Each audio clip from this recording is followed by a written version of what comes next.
नमस्कार, बिंदास क्रिकेट में आपका स्वागत है। मैं हूं अदिति राजपूत। शिखर धवन के बेहतरीन शतक के बावजूद पंजाब ने दिल्ली को 5 विकेट से हरा दिया।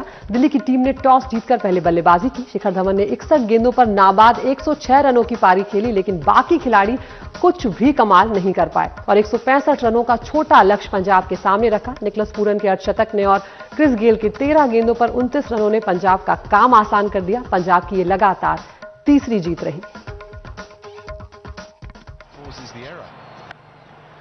शिखर धवन ने शुरू से ही आक्रामक तेवर अपनाया, मगर पृथ्वी शॉ लगातार चौथे मैच में दहाई का आंकड़ा नहीं छू पाए। पावर प्ले में दिल्ली ने 1 विकेट पर 53 रन बना लिए। केएल राहुल ने श्रेयस अय्यर का यह जबरदस्त कैच पकड़ा। दूसरे छोर पर जमे गब्बर को रोकना मुश्किल ही नहीं, नामुमकिन था। इस बीच ऋषभ पंत 14 रन बनाकर चलते बने। शिखर धवन टूर्नामेंट में लगातार 2 शतक बनाने वाले पहले खिलाड़ी बन गए। शिखर के शतक के बाद भी 20 ओवर में दिल्ली का स्कोर रहा 5 विकेट पर 164 रन। धवन ने मैच में 15 जबकि बाकी टीम सिर्फ 4 बाउंड्रीज लगा पाई। पंजाब के कप्तान केएल राहुल को जल्दी आउट करना दिल्ली की बड़ी कामयाबी थी, लेकिन उसके बाद मानो तुषार देशपांडे की शामत आ गई। यूनिवर्स बॉस क्रिस गेल ने उनके एक ही ओवर में 25 रन निकाले और ये ओवर निर्णायक साबित हुआ। अनुभवी रविचंद्रन अश्विन ने अगले ही ओवर में बड़ा विकेट हासिल कर लिया, मगर निकलस पूरन जब तक क्रीज पर होते हैं उम्मीदें बनी रहती हैं। पूरन 53 रन बनाकर आउट हुए, लेकिन उसके बाद पंजाब को 40 रन ही बनाने थे। इस कैच के लिए पंत को काफी दौड़ लगानी पड़ी।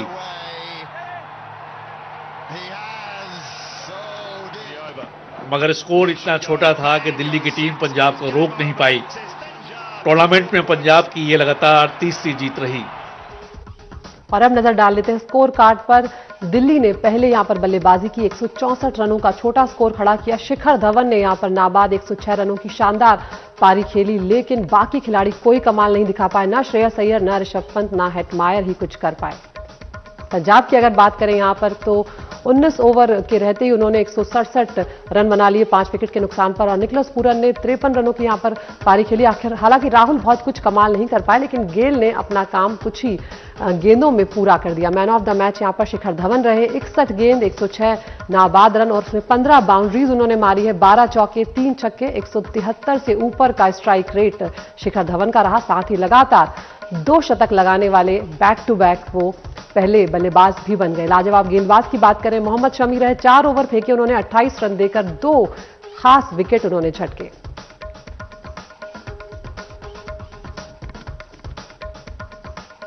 और दोनों खास मेहमान हमारे साथ जुड़ गए हैं। हमारे साथ जी राजा रमन हैं, खेल पत्रकार, और अशोक मल्होत्रा हैं, पूर्व क्रिकेटर। अशोक जी, जिस दिल्ली को टेबल टॉपर और सबसे संतुलित टीम कहा जा रहा था, वो पूरी तरह से बिखरी नजर आई कल। निश्चित रूप से, और लेकिन दाद देनी होगी आपको किंग्स 11 पंजाब, जिन्होंने बैक टू बैक 3 टॉप की टीमों को हराया। पहले royal Challengers Bangalore, Mumbai Indians और अब दिल्ली कैपिटल। तो निश्चित रूप से प्रबल दावेदार। और जहां तक दिल्ली कैपिटल का सवाल, शिखर के साथ कोई भी खिलाड़ी खड़ा नहीं हुआ। निश्चित रूप से one bad day in the office, क्योंकि इसके बारे में सोचना होगा। अगर आप पहले बल्लेबाजी करते हैं तो फिर 180 से 200 के करीब स्कोर बनाते हैं, खासकर जब आपके पास इतनी मजबूत बल्लेबाजी हो और जो आपका प्रारंभिक बल्लेबाज है वो बैक टू बैक शतक लगा रहा। तो कहीं ना कहीं निराश किया ऋषभ पंत ने। काफी समय के बाद वापसी कर रहे थे और फिर स्टॉइनिस का बल्ला नहीं चला, श्रेयस अय्यर का बल्ला नहीं चला। लेकिन जो सबसे बड़ी चिंता की विषय है दिल्ली कैपिटल्स के लिए, पृथ्वी शॉ का आउट ऑफ फॉर्म होना। बैक टू बैक 4 मैच आ रहे हैं और जो अच्छी शुरुआत नहीं मिल रही, अच्छी नींव नहीं मिल रही, उस पर वो बेहतर स्कोर नहीं खड़ा कर पा रहे।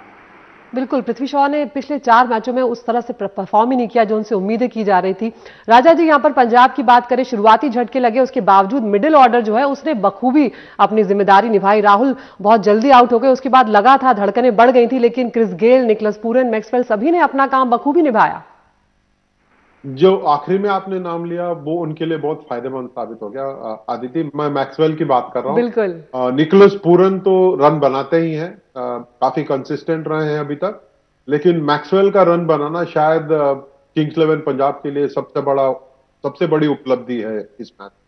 बिल्कुल, और खासकर अगर गेल के तूफान की बात करें तो तुषार के साथ जो हुआ वो ज्यादातर गेंदबाज सपने में भी नहीं सोच सकते। एक ओवर में जिस तरह से 25 रन वहां पर दिए। धवन के बारे में अशोक जी क्या कुछ कहना चाहेंगे? शुरुआत से ही एक से एक उन्होंने बेहतरीन शॉट खेले और ऐसा लगा जहां से चेन्नई के खिलाफ उन्होंने अपना फॉर्म छोड़ा था वहीं से उन्होंने शुरुआत की। बेहतरीन ड्राइव्स वो कर रहे थे कल। जी हाँ, बिल्कुल। और ऐसा लगता है कि जब से ऋषभ पंत और हेटमायर बाहर गए तब से उन्होंने जिम्मेदारी बढ़ गई।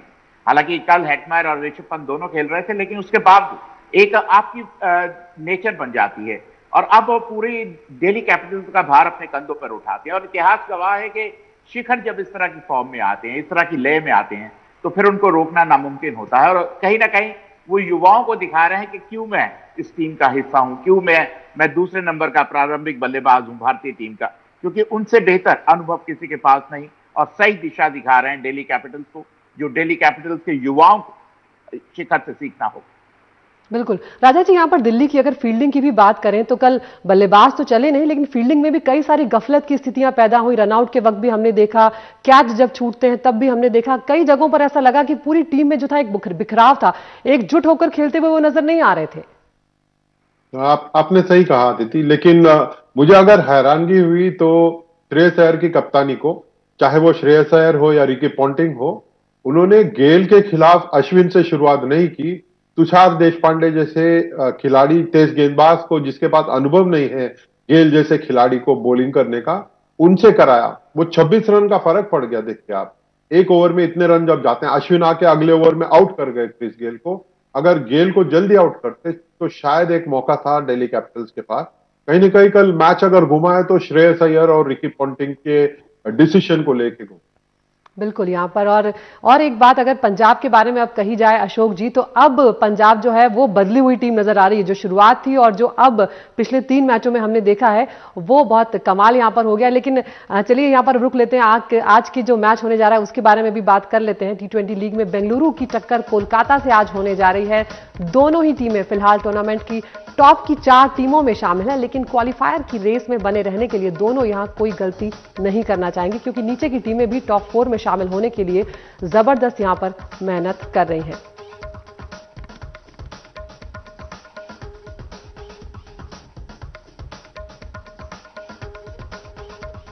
और कप्तान विराट कोहली और जीनियस डिविलियर्स से लैस बेंगलुरु की टीम टक्कर जो होने जा रही है आज 2 बार की चैंपियन कोलकाता से है। और कोलकाता टीम ने बेंगलुरु से हार के बाद ही टूर्नामेंट के बीच में अपनी कप्तानी यहां पर बदल दी है। उसके बाद कप्तान इयन मॉर्गन की अगुवाई में कोलकाता को मुंबई के हाथों हार का सामना करना पड़ा है। 2 बार पंजाब और 1 बार दिल्ली से हारने के बाद विराट कोहली की टीम पहले से कहीं ज्यादा संभली हुई नजर आ रही है। और एक नजर डाल लेते हैं दोनों टीमों की ताकत पर। कोलकाता और बेंगलुरु का आज जो मैच होने जा रहा है, अगर बेंगलुरु की हम यहां पर बात करें तो कप्तान विराट कोहली है, डिविलियर्स तूफानी पारी यहां पर खेल रहे हैं और पडिक्कल जो है बेहतरीन फॉर्म में चल रहे हैं। बल्लेबाज पहले ही शानदार यहां पर है। गेंदबाज क्रिस मॉरिस और वॉशिंगटन सुंदर ने टीम का संतुलन बेहतर कर दिया है। देखते हैं कि किस तरह से यहां पर सामने आते हैं। हैदराबाद के खिलाफ सुपर ओवर में मुकाबले में जीत भी यहां पर दर्ज कर चुकी है। कोलकाता की बात करें, शुभमन गिल है, इयान मॉर्गन है, नीतीश राणा है। इसके अलावा अगर हम यहां पर गेंदबाजों की बात करें तो लॉकी फर्ग्यूसन है, शिवम मावी है, आंद्रे रसेल है। लेकिन देखते हैं आखिर आज कौन क्या कुछ यहां पर करके दिखाता है। हमारे दोनों मेहमान हमारे साथ जुड़े हुए हैं। राजा सर, यहां पर कोलकाता ने कप्तानी बदली है, क्या कोई खास नजर आपको यहां पर फर्क नजर आ रहा है? दिनेश कार्तिक खुल के खेल रहे हैं। अपनी जो बल्लेबाजी है उसमें थोड़ा सा सुधार आया है और जो पिछले मैच में उन्होंने 29 रन बनाए वो बहुत अहम साबित हुए हैं कोलकाता नाइट राइडर्स के लिए। तो शायद ये सही फैसला है और दिनेश कार्तिक शायद ऐसे बहुत कम खिलाड़ियों में से है जो अपनी बल्लेबाजी पे फोकस करना चाहते हैं ड्यूरिंग द टूर्नामेंट। टीम से बाहर नहीं हुए क्योंकि दूसरे विकेट कीपर का विकल्प शायद केकेआर के बाद। बिल्कुल अशोक जी, क्या आप राजा सर की बात से इत्तेफाक रखते हैं कि कप्तानी बदलने से यहां पर फायदा होगा? और दूसरा, बेंगलुरु में क्या सारा बेंगलोर पर क्या सारा दारोमदार जो है वो डिविलियर्स और कप्तान कोहली पर ही माना जाएगा? देखिए, जहां तक केकेआर का सवाल, दिनेश कार्तिक का खुलकर खेलना, और दूसरा यह है कि थोड़ी सोच में बदलाव। जिस तरह कुलदीप यादव को खिलाया गया, लॉकी फर्ग्यूसन को खिलाया गया, तो सोच में थोड़ा बदलाव और शायद शारीरिक भाषा भी अलग दिखाई दे रही जिस तरह वो जीते। हालांकि सुनील नारायण अगर टीम में आते हैं तो फिर एंड्रे रसल के बजाय तो फिर शायद चुनौती होगी रॉयल चैलेंजर्स बैंगलोर के लिए। क्योंकि उनकी टीम निर्भर करती है एबी डिविलियर्स और विराट कोहली पर, क्योंकि शुरुआत में अभी अच्छा प्रदर्शन नहीं हो रहा हो, चाहे पार्टिकल की बात करें या फिंच की बात करें, वो बेहतर शुरुआत नहीं दे पा रहे, तो जिम्मेदारी इन दोनों पर आती है। और इनके बाद फिर अगर कोई विस्फोटक बल्लेबाज है तो क्रिस मॉरिस, उसके बाद भी कोई ज्यादा ऐसी बल्लेबाजी नहीं, तो टॉप हैवी बल्लेबाजी अगर आप डिविलियर्स या विराट को अगर जल्दी आउट कर लेते हैं, और खासकर जब अगर आप 3 स्पिनर्स के साथ खेलते हैं, स्पिनर्स के विरुद्ध एबी डिविलियर्स उतने स्ट्रांग नहीं है जितने वो तेज गेंदबाजों के सामने, तो निश्चित रूप से एक इम्तिहान होगा डिविलियर्स का। मैं जानता हूं कि महान खिलाड़ी, उनको अपने तरीके आते हैं, लेकिन फिर भी उनके लिए एक अग्नि परीक्षा होने वाली है। लेकिन कांटे की टक्कर, अभी भी ऐसा लगता है कि दोनों ही टीमें हारना नहीं चाहेंगी, क्योंकि हारने से, जैसे आपने कहा कि जो पिछली टीमें हैं, खासकर किंग्स 11 पंजाब बहुत गति से रास्ता तय कर रही। बिल्कुल, और अब जैसे जैसे क्वालिफायर्स का टाइम नजदीक आता जा रहा है, हम देख रहे हैं कि जो नीचे की टीम है वो बहुत ज्यादा राजा सर यहाँ पर जद्दोजहद कर रही है। ऐसे में अब हारने वाली टीम के लिए बहुत मुश्किलें खड़ी हो जाएंगी। तो यहाँ पर अगर हैदराबाद के साथ जिस तरह से सुपर ओवर हमने देखा था, क्या कोलकाता ज्यादा यहाँ पर मानसिक रूप से हावी नजर आ सकती है बेंगलोर पर? सामने बहुत स्ट्रांग टीम है। बेंगलोर की टीम में इतना दम है कि केकेआर को अपना 100% खेलना होगा, और एंड्रे रसेल जैसे खिलाड़ी जो अभी तक नजर नहीं आए टूर्नामेंट में कुछ करते हुए, एक शायद बेहतरीन ओवर उन्होंने किया है, अदरवाइज कुछ याद ही नहीं रहा एंड्रे रसेल का। जब तक वो नहीं चलते, केकेआर को यह मानना पड़ेगा कि आरसीबी इज अ स्ट्रॉन्गर। तो देखते हैं, कोलकाता में कप्तान बदला गया है और यहां पर कोई खास बदलाव नहीं है, लेकिन बेहतरीन फॉर्म में चल रहे हैं कोहली के खिलाड़ी जो हैं, तो किस तरह का मैच आज देखने को मिलता है। बहुत शुक्रिया आप दोनों मेहमानों का हमसे जुड़ने के लिए। छोटे से ब्रेक के लिए रुक रहे हैं बिंदास क्रिकेट में, और ब्रेक से पहले हर रोज की तरह एक सवाल हम आपसे पूछेंगे, किन टीमों ने अब तक T20 टूर्नामेंट में खिताब नहीं जीता है? इसका जवाब एक छोटे से ब्रेक के बाद।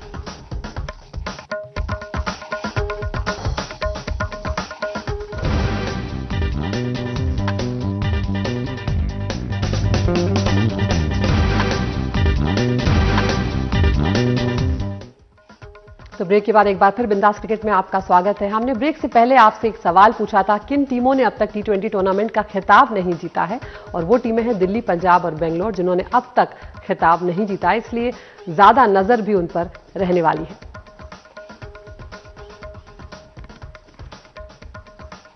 तो नजर डाल लेते हैं स्कोर कार्ड पर। कल जो मैच हुआ है दिल्ली और पंजाब के बीच, उसमें दिल्ली ने पहले बल्लेबाजी करी है। 5 विकेट के नुकसान पर 164 रनों का छोटा लक्ष्य पंजाब के सामने रखा, जिसमें शिखर धवन ने बेहतरीन पारी खेलते हुए 106 रनों की नाबाद पारी उन्होंने खेली, जिसमें उन्होंने 15 बाउंड्रीज लगाई। पंजाब की बात करें तो कप्तान के राहुल भले ही कुछ ना कर पाए हों, लेकिन मिडिल ऑर्डर के बैट्समैन जो हैं उन्होंने शानदार प्रदर्शन किया और बेहतरीन जीत जो है वो पंजाब को दिलाई। Man of the match Shikhar Dhawan रहे। 15 बाउंड्रीज उन्होंने मारी हैं, 61 गेंदों पर 106 नाबाद रनों की पारी और 173.7 का स्ट्राइक रेट रहा। लाजवाब गेंदबाज की बात करें तो पंजाब के मोहम्मद शमी ने बेहतरीन यहां पर गेंदबाजी की है। 4 ओवरों में उन्होंने 28 रन दिए हैं और 2 विकेट झटके, 7 की इकॉनमी रही उनकी। और अब बात कर लेते हैं आज के मैच की। T20 लीग में बेंगलुरु टीम की टक्कर कोलकाता से है। दोनों ही टीमें फिलहाल टूर्नामेंट में टॉप की 4 टीमों में शामिल हैं, लेकिन क्वालिफायर की रेस में बने रहने के लिए दोनों यहां कोई भी गलती नहीं करना चाहेंगे, क्योंकि नीचे की टीमें टॉप 4 में शामिल होने के लिए जबरदस्त मेहनत कर रही हैं। टीम की ताकत पर एक नजर डाल लेते हैं। कोलकाता और बेंगलुरु की टीम की ताकत की बात करें तो यहां पर बेंगलुरु में विराट कोहली है, डिविलियर्स तूफानी पारी लगातार खेल रहे हैं, पडिक्कल जो है लगातार बेहतरीन फॉर्म में है, और गेंदबाज यहां पर क्रिस मॉरिस जो हैं, युजवेंद्र चहल हमेशा दबाव बनाकर रखते हैं बल्लेबाजों पर। वॉशिंगटन सुंदर पर भी नजर रहेगी। कोलकाता की बात कर लेते हैं। शुभमन गिल हैं, इयान मॉर्गन है, नीतीश राणा है यहां पर। इसके अलावा कार्तिक पर भी नजर रहने वाली है। कप्तान यहां पर अब बदले गए हैं। और अगर गेंदबाजों की बात करें, फर्ग्यूसन है, शिवम मावी हैं और आंद्रे रसेल पर भी नजर रहेगी। तो बिंदास क्रिकेट में आज इतना ही, लेकिन आप देखना ना भूलें शाम 7 बजे और सुबह 8:30 बजे। नमस्कार।